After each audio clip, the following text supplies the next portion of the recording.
जो एक्सीडेंट्स अभी तक हुए हैं उनमें तकरीबन 65% जिन्हें 2/3 अब कहते हैं वो टेक ओवर लैंडिंग के टाइम में हुआ। जो भी आदमी उस जहाज़ को चलाएगा वो कभी सेफ्टी पे कंप्रोमाइज़ नहीं करेगा, इतना बड़ा एसेट है। दूसरा, जो लोग चलाने वाले हैं, पायलट है, उसकी पैसेंजर्स की ज़िंदगी के साथ साथ उसकी अपनी ज़िंदगी भी उसमें जुड़ी हुई है। तो इंसिडेंसेस जो हैं वो एक आध भी होती है तो ऐसी लगती है कि बहुत बड़ी इंसिडेंट। अगर आप रेशियो पे जाएंगे तो पर सीट माइल जो हमारा एक्सीडेंट रिकॉर्ड है उसमें इम्प्रूवमेंट आया है। पिछले 25 साल में हिंदुस्तान की एविएशन इंडस्ट्री ने एक अभूतपूर्व प्रगति करी है। हम लोग 10वें स्थान से अब 3रे स्थान पे विश्व में आ गए हैं। नमस्कार, अनकोट देख रहे हैं आप और मैं हूं आपके साथ दिव्या सिंह। देश या विदेश कहीं भी जब प्लेन क्रैश होता है, विमान से जुड़ी कोई भी दुर्घटना होती है तो तमाम तरह के सवाल पैदा हो जाते हैं। लोगों के मन में खौफ देखने को मिलता है, डर का माहौल लोगों में देखने को मिलता है। इसके पीछे बहुत सारे कारण होते हैं। जो हवाई जहाज से सफर करते हैं उनके मन में बहुत सारी तरह के सवालें उठती रहती है और बहुत सारी चीजें मन में आती हैं कि क्या है, कैसे हुआ, कैसे हो गया, हम कितने सुरक्षित हैं, तमाम तरह की बातें होती हैं। और जैसा कि मुंबई के डिप्टी सीएम अजित पवार का निधन हुआ है प्लेन क्रैश में, उसको लेकर अभी बहुत ज़्यादा चर्चा तेज हो गई है कि कहाँ चूक हुई, क्या वजह रही। आज इसी पर चर्चा करेंगे, तमाम सवाल हैं उसके जवाब भी जानेंगे। हमारे साथ मौजूद हैं एविएशन एक्सपर्ट हर्षवर्धन सर, जो स्टार एयर कंसल्टिंग के अध्यक्ष हैं और विमानन क्षेत्र में तकनीकी खामियों की कड़ी निगरानी पर जोर भी देते हैं। सर, बहुत बहुत स्वागत है आपका। धन्यवाद। सर, सबसे पहला तो सवाल अजीत पवार से रिलेटेड ही कर लेते हैं। क्या लग रहा है, कहाँ चूक हुई?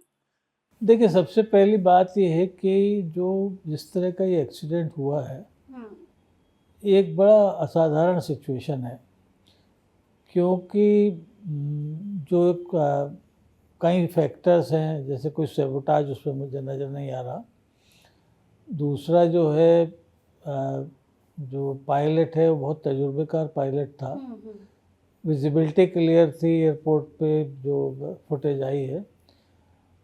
तो कहीं ना कहीं या तो इसमें इक्विपमेंट माल फंक्शनिंग हुई है और या मानवीय भूल हुई है।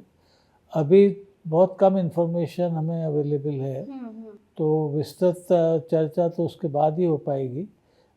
सबसे पहले हमें फ्लाइट डेटा रिकॉर्डर और कॉकपिट वॉइस रिकॉर्डर की जो रीडिंग है उसका इंतज़ार करना होगा। पर जो एक आपके दर्शकों को बता दूं, जो सबसे महत्वपूर्ण वजह है वो ये है कि एयरक्राफ्ट ने रनवे से पहले पृथ्वी को टच करा, तो जिसे हम इम्पैक्ट लैंडिंग कहते हैं। तो ये एक इम्पैक्ट क्रैश की कैटेगरी में आता है कि एकदम से वो ज़मीन में आके टकराया और फिर उसके बाद वो डिसइंटीग्रेट होता है। उसके साथ साथ क्या होता है, वो छोटा जहाज़ था, तो छोटे जहाज़ों में जो फ्यूजलाज और इंजन है उसके बीच में फ्यूल टैंक होता है, तो बहुत छोटा सा मामला होता है, तो फ्यूल टैंक जल्दी आग पकड़ लेता है क्योंकि उसमें ईंधन भरा होता है। तो उस तरह की अभी स्थिति आई है। पर जो अभी तो ये बता सकते हैं क्या कारण नहीं है अभी तक, जैसे मैंने बताया कि सेबोटाज कहीं नज़र नहीं आ रहा है।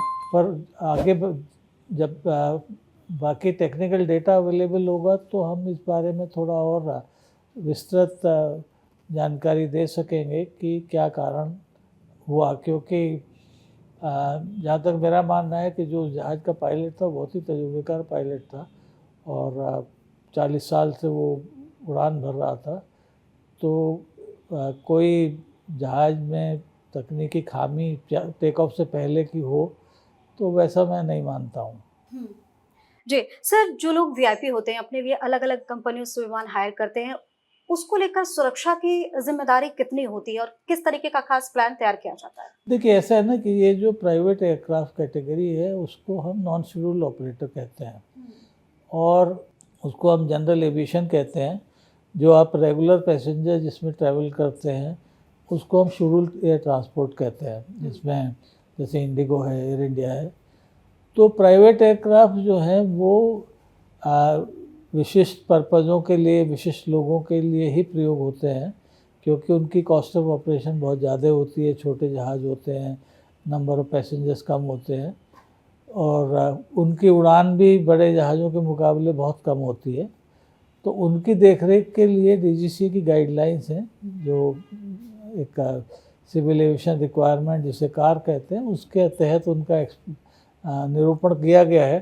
तो उसके बेसिस पे उनका रखरखाव होता है, पायलट्स की क्वालिफ़िकेशन डिफ़ाइन होती है और जहाज़ पे किस तरह की तकनीकी सहायता की ज़रूरत है, वो सारी चीज़ें अंतर्राष्ट्रीय मानकों के हिसाब से रखी जाती हैं। जी सर, भारत में हवाई यात्रा तेजी से बढ़ रही है, सेफ्टी क्या उतनी ही तेजी से आगे बढ़ रही है? देखिए, ऐसा है कि पिछले 25 साल में हिंदुस्तान की एविएशन इंडस्ट्री ने एक अभूतपूर्व प्रगति करी है।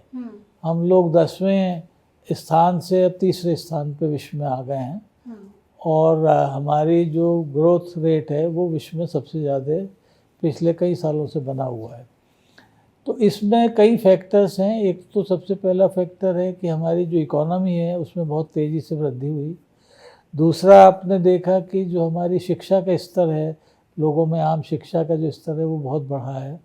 उसके साथ साथ उनका अपना जो कॉस्ट ऑफ लिविंग है, उनका जो अपना स्टैंडर्ड है, उनकी जो अपनी अर्निंग कैपेसिटी है वो बढ़ी है।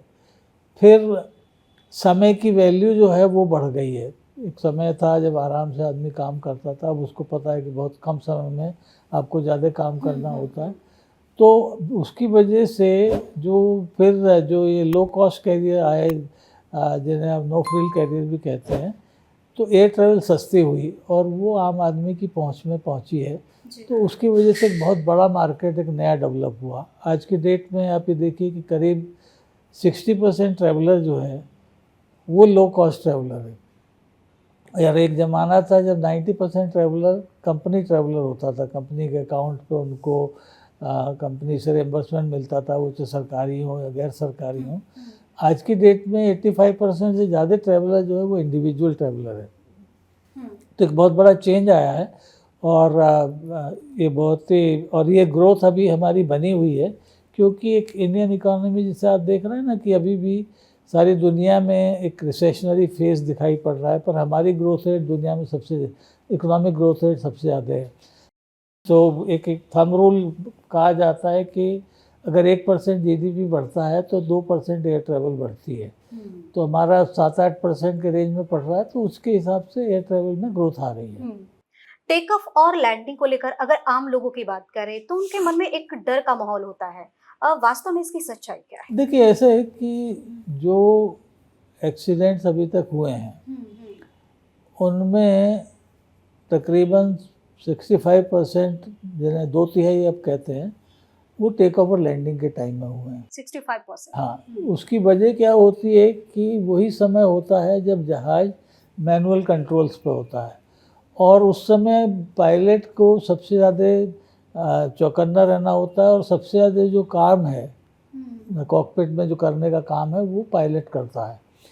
तो उस समय मानवीय भूल की संभावना ज़्यादा रहती है। उसके बाद तो जब एक अपने प्रोफाइल बना के फ्लाइट पाथ पे आ जाता है तो उसे ऑटो पायलट पे रख देते हैं, कोई अनटूवर्ड इंसिडेंट ना हो तो वो अपने आप ऑटोमेटिकली चलता है। पर क्योंकि उस समय ही सबसे ज़्यादा प्रेशर है तो वो है। पर अब आज की डेट में तो पिछले 50 सालों में अब देखिए हर साल ट्रैवल जो है वो निरापद होती जा रही है। नई नई तकनीकें आ रही हैं, इंस्ट्रूमेंट लैंडिंग है, इंस्ट्रूमेंट टेक ऑफ है, कॉकपिट में बहुत सारा इक्विपमेंट आ गया है। तो आप ये मान के चलिए कि अब बहुत ज़्यादा सेफ्टी के पैरामीटर्स जो हैं वो हमारे पास उनके इक्विपमेंट जहाज़ में होते हैं, तो सेफ्टी में जो है काफ़ी कमी आई है। पर दूसरी बात ये कि नंबर सब इतने ज़्यादा बढ़ गए हैं। पहले थोड़ी एयरलाइंस होती थी, थोड़े जहाज़ होते थे। आज हज़ारों जहाज़ हो गए हैं। कहाँ हमारे पास पूरे देश में 100 जहाज़ थे, आज 800 जहाज़ हैं जो शेड्यूल कैरियर्स में हैं, 400 जहाज़ प्राइवेट कैरियर्स में। तो 12 गुना हमारे पास फ्लीट बढ़ा है। तो इंसिडेंसेस जो हैं वो एक आध भी होती है तो ऐसी लगती है कि बहुत बड़ी इंसिडेंट। अगर आप रेशियो पे जाएंगे तो पर सीट माइल जो हमारा एक्सीडेंट रिकॉर्ड है उसमें इम्प्रूवमेंट आया है, पर अब क्या है कि जो हादसा है वो तो एक हादसा है, सारी दुनिया को दिखाई पड़ता है बिल्कुल, हाँ क्योंकि सबसे विजिबल इंडस्ट्री है हम्म, और वो भी नहीं होना चाहिए मैं कहता हूँ। पर देखिए अब हर तरह की सावधानी के बावजूद भी दुर्घटना हो सकती है। पर टेक ऑफ और लैंडिंग में ये कहना कि साहब उसमें कोई वजह है, हज़ारों टेक ऑफ रोज़ हो रहे हैं, हज़ारों लैंडिंग रोज़ हो रही हैं, तो पायलट्स की ट्रेनिंग में विशेष ध्यान दिया जाता है, सिमुलेटर ट्रेनिंग दी जाती है, तजुर्बेकार पायलट लगाए जाते हैं, तो ऐसा कोई उनको फियर करने की ज़रूरत नहीं है। कोई हादसा जो है वो अचानक कभी भी कहीं भी हो सकता है, किसी भी सेफ्टी पैरामीटर्स में हो सकता है। अब आप देखिए कि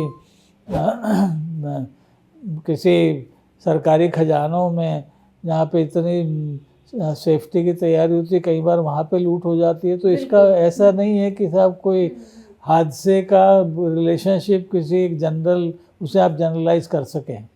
जी। लगातार flight late, cancellation, over booking, इसकी असली वजह क्या है? एयरलाइंस या फिर सिस्टम में गड़बड़? देखिए ऐसा है कि अभी क्या है कि flight late, over booking, cancellation कोई हिंदुस्तान का फिनोमेना नहीं है, ये पूरी दुनिया में होता है। अब एक तो ये इंडस्ट्री ना बहुत कम्पिटिटिव है, इसमें कॉस्ट बहुत प्रोहिबिटिव हैं और रेवेन्यू जनरेशन के मार्जिन बड़े थिन होते हैं।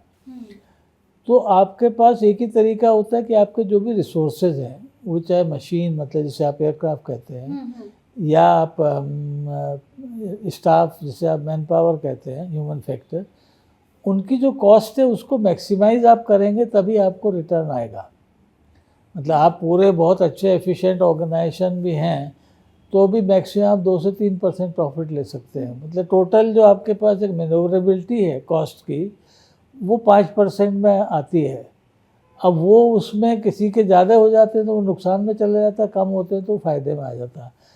तो अब उसमें क्योंकि एक तो क्या है कि आप पूरे मैक्सिमम यूटिलाइजेशन पे उसे बेस कर रहे हैं, और ख़ासतौर पे और वे प्रवृत्ति और बढ़ी है जब से लो कॉस्ट कैरियर आए हैं, अपने पर सीट कॉस्ट कम करी है, तो आपको यूटिलाइजेशन बढ़ाना पड़ेगा। पहले कहाँ नाइट फ्लाइट चलती थी, अब आज सारी रात जो है हवाई जहाज उड़ रहे हैं। दूसरा क्या है कि जो हमारी फ़्लाइट्स हैं उसमें थोड़ा बहुत ओवर बुकिंग प्रोफाइल इसलिए लगते हैं कि लास्ट मिनट पे कैंसिलेशन होते हैं, और उस टाइम जब लास्ट मिनट पे कैंसिलेशन होता है तो एयरलाइंस को रेवेन्यू लॉस होता है। तो उस चीज़ को कवर करने के लिए वो थोड़ा सा अपने स्टैटिस्टिकल डेटा के बेसिस पे सीजनैलिटी को देखते हैं, उसके फ्लाइट की प्रोफाइल को देखते हैं, उसके बेसिस पे वो थोड़ा सा चांस फैक्टर रहता है कि 2% आप ओवर बुकिंग प्रोफाइल रख सकते हैं, 5%, वो सेक्टर टू सेक्टर डिफाइन करता है। अब कई बार क्या होता है कि सब लोग आ जाते हैं तो उसमें ओवर बुकिंग दिखती है, नहीं आते तो वो एडजस्ट हो जाते हैं। पर जब से ये एपेक्स फेयर्स आए हैं जिन्हें आप फिक्स फेयर कहते हैं, तब से प्रवृत्ति एयरलाइन में थोड़ा कम हुई है। पहले तो क्या था कि आप फ्लाइट नहीं भी अवेल करें तो वो टिकट आपका वेस्ट नहीं होता था, आप दोबारा उसको यूज़ कर सकते हैं। अब तो ये फेयर्स हैं ये फिक्स फेयर हैं, तो आप ट्रैवल नहीं करेंगे तो आपका वो रेवेन्यू लॉस है, तो पर से एयरलाइंस को वो रेवेन्यू लॉस नहीं होता, तो अब वो प्रवृत्ति काफ़ी कम हो गई है। बजट एयरलाइंस के दौर की अगर बात करें तो कई बार लोगों के मन में ये होता है कि अरे किराया कम लग रहा है तो कहीं ऐसा ना हो कि सुरक्षा कमजोर हो, यहाँ पे ऐसा कुछ होता है क्या? देखिए ऐसे है कि सबसे पहले बात तो ये है कि कोई भी एक हवाई जहाज 737 या एयर 320 टाइप का जो जहाज़ है उसकी कीमत आप क्या समझती हैं? 700-800 करोड़ रुपए का जहाज़ होता है। तो जो भी आदमी उस जहाज़ को चलाएगा वो कभी सेफ्टी पे कंप्रोमाइज़ नहीं करेगा, इतना बड़ा एसेट है। दूसरा, जो लोग चलाने वाले हैं पायलट है, उसकी पैसेंजर्स की ज़िंदगी के साथ साथ उसकी अपनी ज़िंदगी भी उसमें जुड़ी हुई है।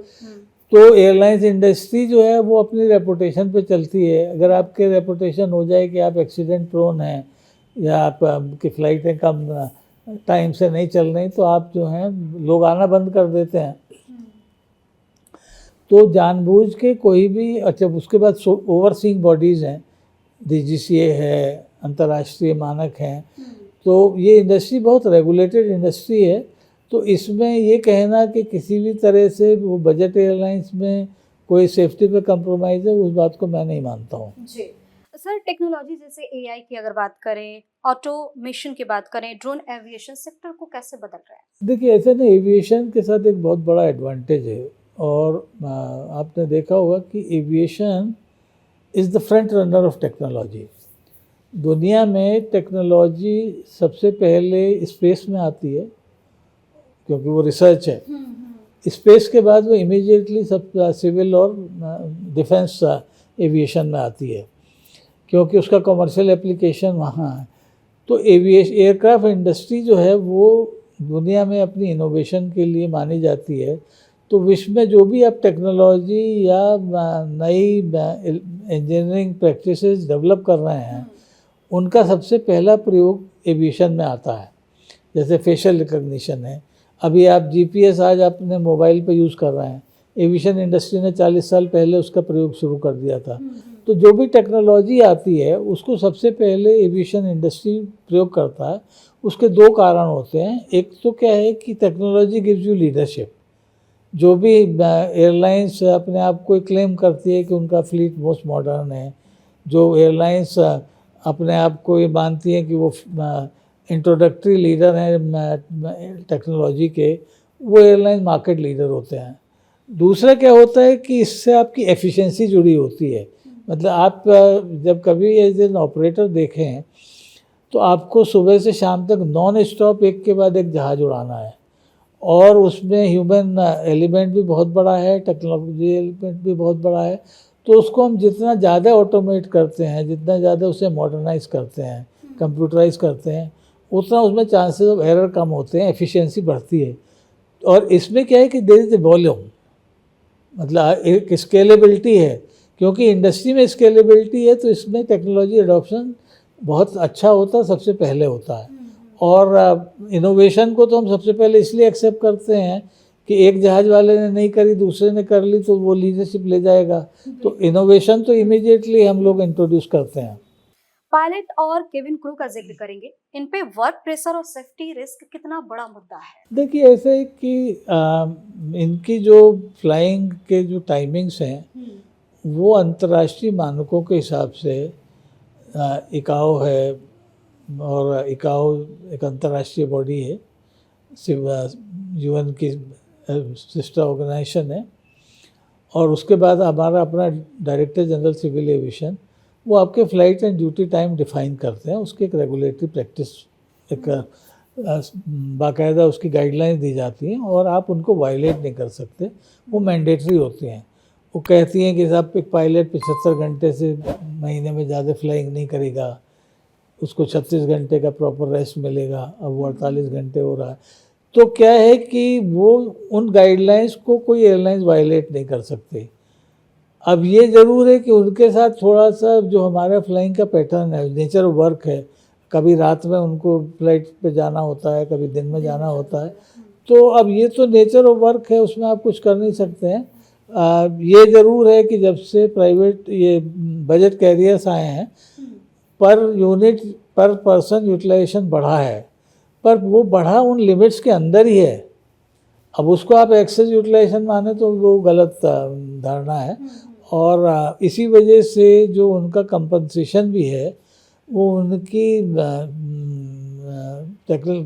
एक्सपर्टीज़ को ध्यान में रखते हुए और उनकी जो इनकन्वीनियंस है उसको ध्यान में रखते हुए उनका जो यूटिलाइजेशन है उसके हिसाब से उनको सैलरी भी दी जाती है।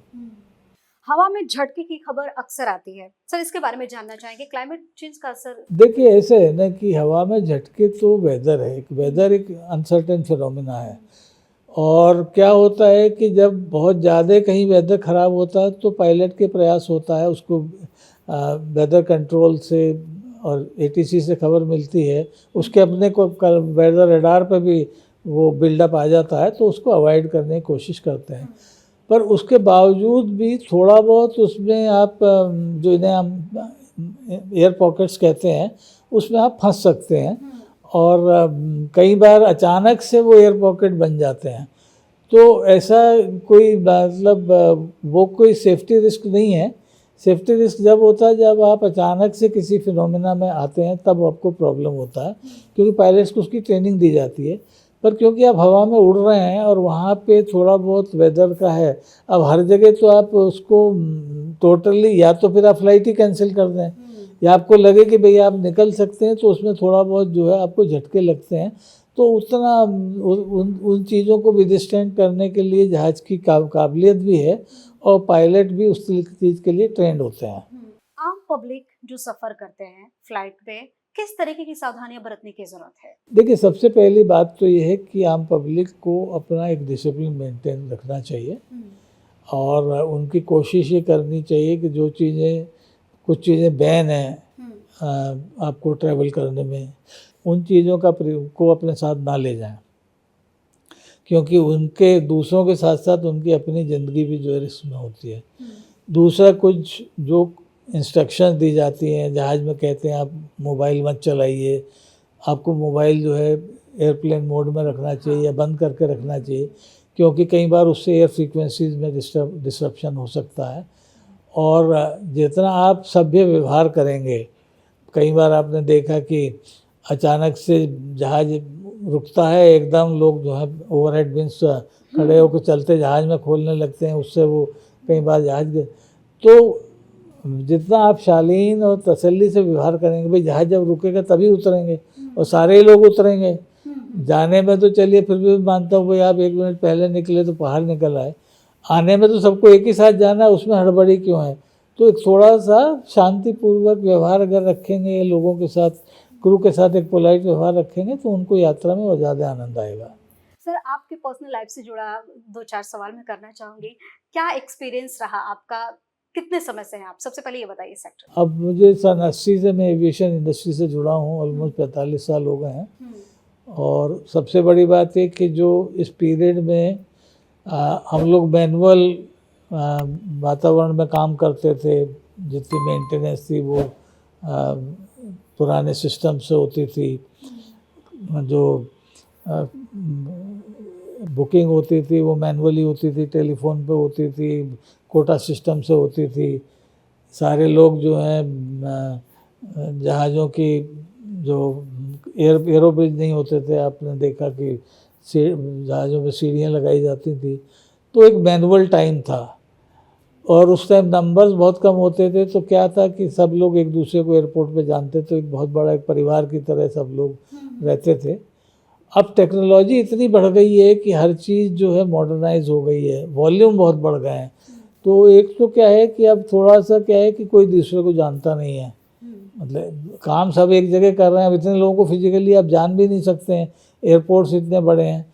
पर जो सबसे ज़्यादा सेटिस्फाइंग चीज़ है वो ये है कि विश्व में हमारी एक लेटेंट डिमांड थी, हर आदमी जानता था कि हमारा पोटेंशियल है, पर हम उस तरफ बढ़ नहीं पा रहे थे। जब से लिबरलाइजेशन हुआ तब से हवाई जहाज़ों के नंबर्स बढ़े हैं, तो लोग इतने ज़्यादा एयर ट्रैवल करने लगे हैं। इलाइट से आम आदमी तक हवाई जहाज़ को लाना जो है वो सबसे बड़ी इस पीरियड की उपलब्धि रही है। आपने कहा आप 1980 से जुड़े हुए हैं, काम कर रहे हैं। 1980 से लेकर अगर अभी तक का जिक्र करें, कोई ऐसा पल जो सबसे ज्यादा चुनौतीपूर्ण रहा हो आपके लिए, याद है कुछ? देखिए, ऐसा है ना कि अब चुनौतीपूर्ण तो बहुत सारे पल होते हैं। अब ख़ास तौर पे जैसे 1983 में कनिष्का क्रैश हुआ था, वो लोग उनमें बहुत सारे अपने परिचित लोग भी थे, जब तक उनकी कुछ खबर नहीं मिल जाए। सबसे ज़्यादा सेंसिटिव टाइम होता है जब कभी भी किसी जहाज़ के बारे में आपको इंफॉर्मेशन ना मिले। कई बार आपको आधी रात को इन्फॉर्मेशन मिलती है कि इस जहाज़ से संपर्क नहीं हो पा रहा है, तो आप एकदम पैनिक मोड में आ जाते हैं। तो वो एक सिचुएशन होती है। पर जब आप नए नए शहरों को जोड़ते हैं, लोगों को, इकोनॉमीज़ को डेवलप करते हैं, वहाँ पे जो ग्रोथ होती है उसको जब देखते हैं, तब आपको एक सेंस ऑफ सेल्फ सेटिस्फेक्शन होता है। ये तो चुनौतीपूर्ण रहा। कोई फन वाला टाइम जब आपको लगा, मतलब अपनी हंसी ना रोक पाए हैं, कुछ ऐसा इंसिडेंट हो? अब ऐसी तो बहुत सारी, मतलब ऐसी घटनाओं को तो कुछ ज़्यादा बता नहीं पाएंगे। हाँ, एक बार ज़रूर था कि हम एक फ़्लाइट का इनॉग्रेशन कर रहे थे जी। तो फ्लाइट इनॉग्रेशन में बड़ा प्रेशर होता है कि ज़्यादा से ज़्यादा लोग उस फ्लाइट पे जाना चाहते हैं। तो अशोक गहलोत मंत्री थे, मैं चीफ एग्जीक्यूटिव था। तो जहाज़ पे क्या होता है कि जहाज़ पे डोर्नियर जहाज़ था, तो एक इंजीनियर होता था और एक केबिन क्रू होती थी जहाज़ में। अब वो नंबर इतने बढ़ गए, अब किसको उतारें। तो तय हुआ कि जो पायलट था वो सर्टिफाइड था कि वो अगले स्टेशन पे जहाज़ की सर्विसिंग कर सकता है। अब जहाज़ में वीआईपी लोग हैं तो जाहिर है उनको आपको थोड़ा बहुत रिफ्रेशमेंट्स भी देने हैं। तो अब केबिन क्रू को भी उतार दिया, उसकी जगह भी वीआईपी पैसेंजर को बिठा लिया। तो रिफ्रेशमेंट का टाइम आया तो मैं वो केबिन में सर्विस कर रहा था, अशोक गहलोत सबको खाना पकड़ा रहे थे। तो ये तो बड़ा फन वाला मोमेंट हो गया होगा। तो इस तरह के इंस्टेंसेस कई बार हो जाते हैं और बाकी तो लाइफ चलती रहती है। जी सर, जाते जाते आम दर्शक के लिए मैसेज क्या है? देखिए, एविएशन एक बहुत ही सेफ इंडस्ट्री है। It's a very aspirational industry. Travel के साथ साथ कितने लोगों का एम्प्लॉयमेंट इस इंडस्ट्री से जुड़ा हुआ है। तो एक बहुत ही रेगुलेटेड इंडस्ट्री है। दुनिया में जितनी बाकी इंडस्ट्रीज़ हैं, मेरा मानना है कि अगर आप डिफेंस इस्टेब्लिशमेंट्स को या साइंटिफिक इस्टेब्लिशमेंट्स को छोड़ दें, उसके बाद सबसे ज़्यादा रेगुलेटरी मैकेनिज्म जो है एविएशन पे है। तो और दिन पे हर रोज़ जो है सेफ, उसे और सेफ बनाने के लिए रिसर्चेस चल रही हैं। तो इंडस्ट्री में अपनी पूरी जो है आस्था बनाए रखें। और ये कुछ हादसे होते हैं, उनकी विवेचना भी होती है और उनसे हम लोग सबक भी लेते हैं। पर एविएशन इंडस्ट्री विश्व में सबसे सेफ इंडस्ट्री है ट्रैवल करने के लिए। इस बात के साथ साथ अपनी सुखद यात्रा करें। जी, बहुत बहुत धन्यवाद तमाम जानकारी के लिए, आपने अपना इतना कीमती वक्त हमारे लिए निकाला। Thank you. तो हमारे साथ मौजूद थे एविएशन एक्सपर्ट हर्षवर्धन सर, जिन्होंने हमारे एक एक सवाल का बहुत ही बेहतरीन तरीके से आसान शब्दों में, जो आपको समझ में आए उस शब्दों में यूं कहें कि जवाब दिया। और शायद आपका बहुत सारा सवाल जो था उसके जवाब आपको भी मिल गए होंगे। खैर, आप अपनी राय हमें कमेंट करके जरूर बताएं और चैनल को सब्सक्राइब करें, वीडियो को लाइक और शेयर जरूर करें। बहुत बहुत धन्यवाद।